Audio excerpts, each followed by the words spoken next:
Hello friends, இந்த 2026 new இயர்க்கு எங்கள் வீட்டில் என்ன ஸ்பெஷலுங்கிறது பார்க்கலாம் வாங்க. அதுக்கு வந்து ஃபஸ்ட்டு பார்த்திங்கன்னா இந்த வருஷம் நான் ஸ்வீட்டோடு ஆரம்பிக்கணும்னு சொல்லி கேக் பண்ணலான்ட்டு பண்ணேன். அதுவும் ப்ரௌனின்னா எனக்கு ரொம்ப பிடிக்கும்.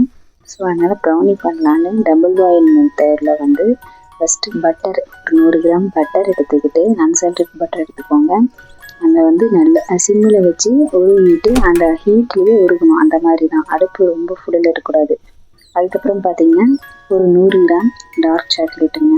100 கிராம் டார்க் சாக்லேட்டையும் எடுத்து பீஸாக கட் பண்ணி அந்த உருகின பட்டரில் போட்டு நம்ம உடனே எடுத்துடலாம், இல்லைன்னா ரொம்ப கரிஞ்சிரும் சாக்லேட்டு, ஸ்மெல்லு வேறு மாதிரி வந்துடும். உடனே அடுப்புலேருந்து எடுத்துகிட்டு நாம் நல்லா அதை வந்து கரைச்சி விடணுங்க. டபுள் பாயில் மெத்தட்லேயும் பண்ணலாம், இல்லைன்னா லைட்டாக அவன்லேயும் வச்சு நம்ம இது பண்ணிக்கலாம். டபுள் பாயில் மெத்தட்னா கொஞ்சம் டக்குன்னு சூடாகிட்டு நம்ம எடுத்துடலாம். அந்த மாதிரி பாருங்கள், நல்லா இப்போ வந்து கரைஞ்சிருச்சு. இந்த மாதிரி கரைஞ்ச பின்னாடி அதுக்கப்புறம் நம்மளுக்கு பட்டர் இன்னும் கொஞ்சம் தேவைப்படலன்னு சொல்லி நான் கொஞ்சம் பீசஸ் கட் பண்ணி போட்டேன். நீங்கள் வந்து 100 கிராம் நம்ம எடையை வச்சு நம்ம இது பண்ணிக்கலாம். எடை மிஷின் வீட்டில் வச்சுருந்தீங்கனாக்க அதில் வந்து பட்டர் எவ்வளோ இருக்குதுன்னு சொல்லி பார்த்துட்டு பண்ணுங்கள். அதுவும் பட்டர் பார்த்தீங்கன்னாக்க அன்சால்டட் பட்டர் போட்டால் தான் நல்லது. என்கிட்ட மில்கி மிஸ்ட் இருந்துச்சு, நான் போட்டேன். அதை வந்து கரைச்சி நம்ம எடுத்து வச்சுட்டு அதுக்கப்புறம் ஒரு பவுலில் 3 எக்கு நல்லா பீட் பண்ணிவிட்டு 1 கப்பு சுகர் அப்படியேவும் போடலாம், தூள் பண்ணியும் போடலாம். நான் வந்து மிக்சியில் அரைச்சிட்டு கொஞ்சம் தூள் பண்ணி தான் போட்டிருந்தேன். அதை நல்லா பீட் பண்ணிடுங்க. பீட் பண்ணுறதுல தாங்க இருக்குது கேக் சூப்பராக வருமா இல்லையாங்கிறது. அதுக்கப்புறம் 1 கப்பு சுகர் தான் போட்டேன்னு சொல்லிட்டு 1 கப்பு நாட்டு சர்க்கரையும் போட்டேன். நான் ப்ரௌன் சுகர் போட்டுட்டோம்னா அது வந்து கொஞ்சம் நம்மளுக்கு பரவாயில்லையா இருக்கும். ஒயிட் சுகர் நம்ம அதிகம் எடுத்துக்க வேண்டாங்கிறவங்க ப்ரௌன் சுகர் ஆட் பண்ணிக்கலாம். பாருங்கள், இந்த கன்சிஸ்டன்சிக்கு வந்துடுச்சு. நல்லா மிக்ஸ் பண்ணி விடுங்க. அதுக்கப்புறம் ஒரு 1/4 கப்பு இல்லைன்னா அரை கப் கூட ஆயில் போட்டுக்கோங்க.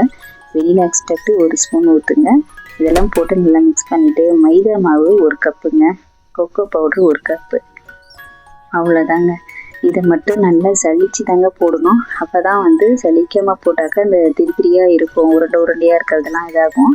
அதனால் நம்ம சலிச்சுட்டு தான் போட்டு பாருங்கள் எந்த கன்சிஸ்டன்சியில் இருக்குதுன்ட்டு. அதில் வந்து சாக்கோ சிப்ஸ் அது கொஞ்சம் போட்டிருந்தேன். போட்டுட்டு மாவு இப்போ ரெடி ஆகிடுச்சு.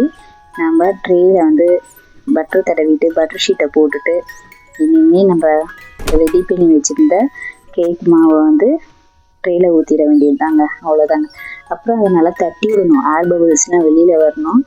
ஸோ வந்து நம்ம நல்லா தட்டி விட்டு இந்த மாதிரி டூத் பிக்கை வச்சு எப்படி வேணாலும் டிசைன் பண்ணிக்கலாம்.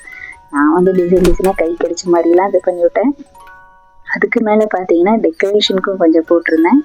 ஸோ அதுக்கு முன்னாடி நம்ம ஓவனை வந்து ப்ரீஹீட் பண்ணி வச்சுக்கலாம். ஒரு 10 நிமிஷம் நான் ப்ரீஹீட்டுக்கு ஆன் பண்ணி விட்டு அதுக்கப்புறம் தான் நான் டெக்கரேஷனுக்கு வந்தேன்.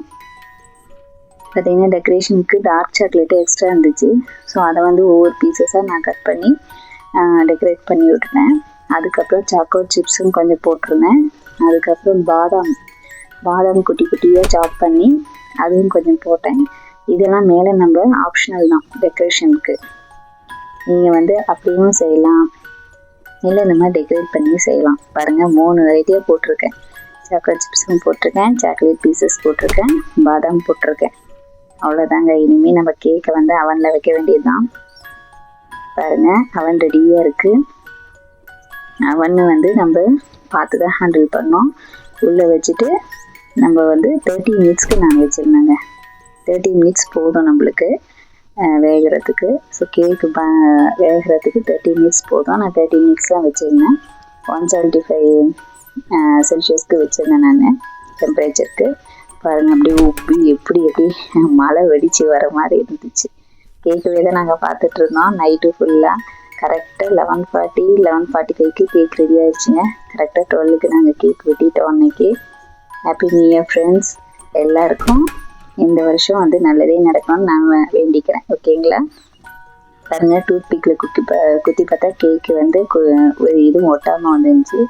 ஸோ நம்ம கேக்கு சூப்பராக ரெடி ஆகிடுச்சு. அவ்வளோதான், இனிமேல் பீஸ் பண்ணி சாப்பிட வேண்டியது தான். ஃபஸ்ட்டு டைம் பண்ணாங்க ப்ரௌனி வீட்டில் ஓடிஜியில், செம்மையாக வந்துருந்துச்சு. நீங்களும் ட்ரை பண்ணி பாருங்கள் ஃப்ரெண்ட்ஸ். ட்ரை பண்ணி பார்த்துட்டு கமெண்ட்ஸில் சொல்லுங்கள் எப்படி இருந்துச்சுன்னு.